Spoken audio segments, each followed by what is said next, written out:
Team Trump taking further shape, but instead of a team of rivals, in many ways it's shaping up to be a bunch of rich guys and Washington insiders, not exactly the outsiders that supporters were pining for. Also, Donald Trump, not exactly a constitutional scholar. We knew that going in, but we're now learning more about some of his positions and how they actually contradict with the document that he's going to be swearing to protect and preserve. Then we'll look at the criminal complaint against New Jersey Governor Chris Christie. Judge hearing that complaint today, and you guessed it, it's stemming from Bridgegate. Good evening, everybody, and welcome to RFL. I'm Richard French. Thank you so much for joining us.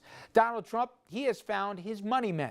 The president-elect today announcing 3 key financial appointments to head up the Treasury and Commerce departments, and none of them seem to reflect Trump's campaign pledge for more populist government. The president-elect filling some major economic posts today. Secretary of Commerce, fellow billionaire Wilbur Ross, Treasury Secretary, Goldman Sachs executive Steve Mnuchin. Well, we're going to have the most significant middle-income tax cut since Reagan.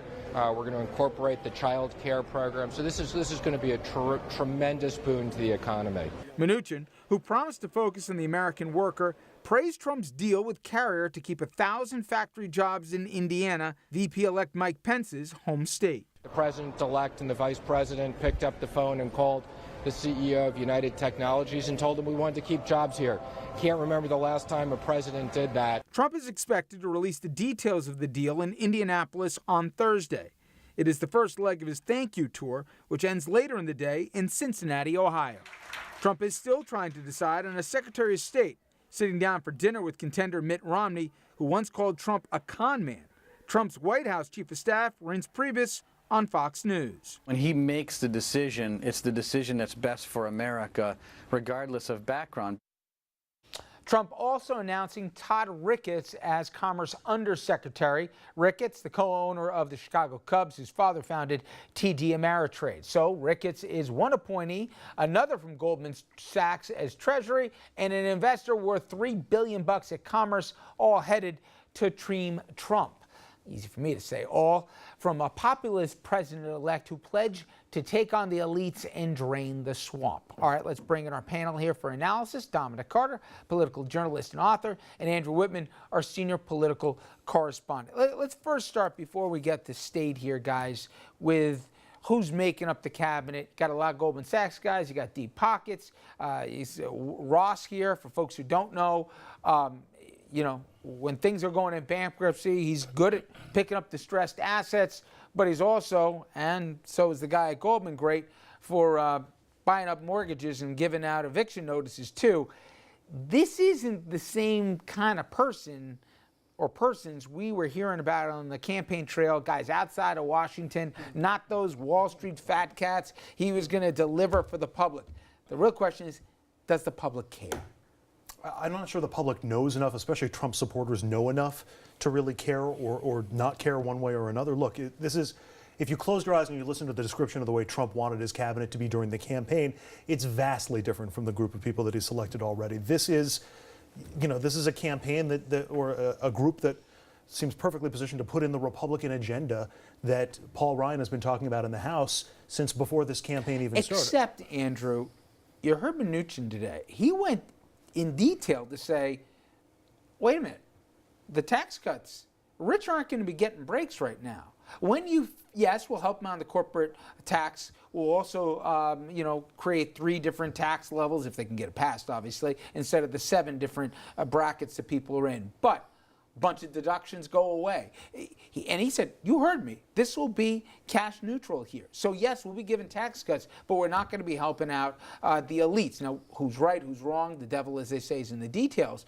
But he went to great pains to say, and you're going to hear Trump say it reportedly in Indiana as well when he does that Carrier victory tour, that he's not looking out for the rich guys. I know we got to wait to see what happens, but they didn't have to go as far as they did today. Which do you believe? I'll believe what I see actually put into policy and what actually makes its way into the House. Look, the Carrier deal, which we'll talk more about in a little bit, it helps some of the employees who are keeping their jobs, but it also helps the company and it helps the company's owners, and they're getting a tax break too. So, you know, I think that the notion, we're going to have to see how much trickle down there is in some of these policies that comes through, and whether that's how they're saying they're going to be looking out for the best interest of the American worker. We're still at a point where I want to see actions as opposed to words, especially from a Trump administration. You think the public's going to care about this? Yes, but I agree with Andrew. The public doesn't have the details yet. If you're asking about the carrier deal, the details are all, the devil is always in the details. So if you're one of those 1,000 people that were looking at unemployment and then a year after that, nothing, then you're going, thank you, Lord. Standing up for the Donald. Right, Yep. but the question for the rest of us becomes, what did Trump give up? And who else is waiting, knocking on the door saying, I want the same deal too? I'm glad you said. Every business, if you and I own the next business, aren't we going to threaten to take the jobs to Mexico just so that we can get the same deal the carrier got? Of course. And what if you're a company that's thinking about moving to Mexico that doesn't have huge defense contracts? The Pentagon isn't your biggest customer, and that leverage isn't hanging over your head. There's going to be interesting questions at confirmation hearings. Trust me on these guys here. When you hear Ross and Mnuchin, you're going to hear a whole slew of them. But before we get to all that, what else is making news here on this transition tracker? Andrew, obviously we're focusing on state, right? We are, but I'm going to focus instead on the House for just 1 second. And no transition in House Democratic leadership. Nancy Pelosi, the former Speaker, headed off a challenge from Ohio Congressman Tim Ryan. She'll remain the top Democrat in the House. Pelosi got better than 2/3 of the Democratic vote, but it's a narrower win for her than the last time she was challenged back in 2010. Back to the Trump transition, as the president-elect, as we just said, announced a deal with Carrier, the makers of air conditioners, to keep some jobs from moving to Mexico. Trump tweeting that the deal will save nearly 1,000 jobs in Indiana. It'll actually save 850, while another 1,300 jobs will leave the U.S. The state of Indiana, whose governor happens to be Vice President-elect Mike Pence, will offer $700,000 in tax incentives to keep the company there. Their parent company, United Technologies, gets nearly 10% of its revenue from the federal government. The Pentagon is their top customer. Finally, to Trump's businesses, the president-elect trying to ease worries about the inherent conflicts of interest of having a sitting president also head up a global real estate company. The president-elect tweeting, I will be holding a major news conference in New York City with my children on December 15th to discuss the fact that I'll be leaving my great business in total in order to fully focus on running the country in order to make America great again. While I'm not mandated to, he continued to tweet, under this law, I feel it is visually important as president to in no way have a conflict of interest with my various businesses. Hence, legal documents are being crafted which will take me completely out of business operations. The presidency is a far more important task.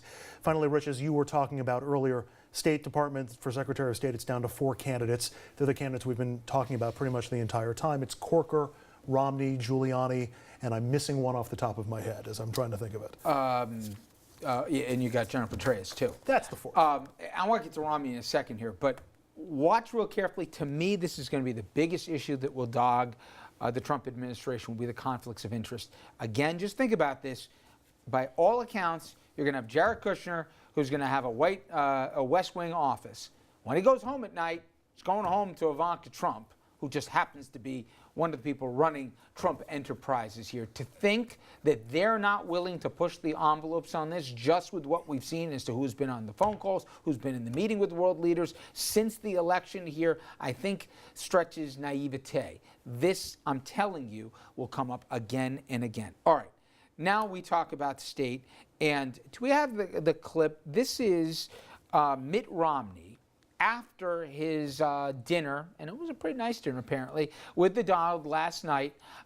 This is what he had to say when he came out of the Trump Tower. I've had a wonderful evening with President-elect Trump. We had another discussion about affairs throughout the world, and these discussions I've had with him have been enlightening and interesting and engaging. I've enjoyed them very, very much. Tom, he went on to say, by the way, he knows about winning. Something I didn't experience, 4 years ago. I was like, pucker up. I mean, all but groveling. Now, he didn't say sorry, but he went that far. Close to it. So there's a couple things with this Greek tragedy that could play out here. Either Trump is planning the biggest, cruelest humiliation that's going to come down the pike here and have him grovel in front of the cameras like he did after everything he said, or he's going to, allow him to come on board here and everything else. But there had to be a little part of Romney's soul that died last night. I would hope so for his sake, in terms of what he had to do. It's not surprising at all, Richard. The world of politics, my hunch, I could be wrong, Trump is probably going to offer him the job because it makes Trump look like the bigger man, and he will get points from the American people for saying, I took my arch enemy and made him Secretary of State. And Roth, we had that clip of what Mitt Romney said a few months ago during the campaign. Pretty much the opposite of what he said Just last the night. opposite. Yeah, and Called him a fraud, called him a con artist. a fake. Yeah. He talked about how he ran his businesses into the ground and everything else. He must have totally changed his, his image in the course of 6 months, because that's about when Romney gave that speech. What do you think happens? I'm honestly still surprised that Mitt Romney is even interested in the job.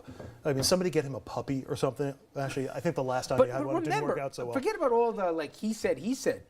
Romney extremely critical of Russia, saying that any footsies, playing footsie with Putin and the Soviet Union and their encroachment in Eastern Europe and beyond, against every national self-interest. He's the guy who's going to be the face of this. And again, Donald Trump has shown no interest in the details part of the presidency. He seems to be willing to outsource, whether it be, with Governor Haley over at the UN, Trump potentially at state. You can't have guys with different positions than you do on global politics. Which is why I can't imagine a Romney-Trump relationship would last particularly long. I mean, I'm surprised it's going as well as it is so far. But I can't imagine that you're going to get world news and Romney says we need to take this kind of action, let's say against Russia, and Trump says no, no, no. I mean, they just seem to have such different perceptions of the international situation and potential threats that I can't imagine that that's a connection that lasts 4 years of a Trump administration. Do you guys get the sense that we are going to see a whole new calibration on how somebody can be president? I don't care who voted for him, who didn't vote for him. So far, he tweets, we all react, and there's some conversations as to, have somebody ready to stand in if he can't make it or whatever, but why does he need a real press secretary? Why would you want to be the press secretary? Imagine for this one. Talk about the guy with a shovel cleaning up afterwards, right? But seriously, is this just for now and it's a new world come January 20th? Every presidency faces real challenges, policy and otherwise. Is this going to come crashing down on him just because he's juggling way too many balls at one time? And, he says, oh, just trust me. I mean, he's made war with the media. I've never seen anybody win that war here. Could he be the first one to do it on his own terms? Yes, and there is only one Donald Trump. The bottom line is this, Richard. We're in uncharted territory. We don't know how this is going to work. There is going to be a day when he's going to walk out there in the Oval Office or the White House press room and tell the press to go, you know what, themselves. And he ain't going to say, you know what. How are we going to react then? As a member of the Fourth Estate, I want to say he has not beaten the press, but he's done a pretty good job. I've never seen anybody, I don't disagree with what he said, but I've never seen anybody win the fight over the long run, and this is 4 years. I mean, we'll see how it goes. I can't imagine they would go without a press secretary, although No, I let's say don't he think the gets press secretary one, will be used all that often. We might not get daily press briefings. Do you the way think we've been Twitter's here to accustomed stay for him? Yeah. Wow. Yeah. Got him elected. Why wouldn't he stay with it? Now, we're going to talk about this tomorrow, which is how do we cover it?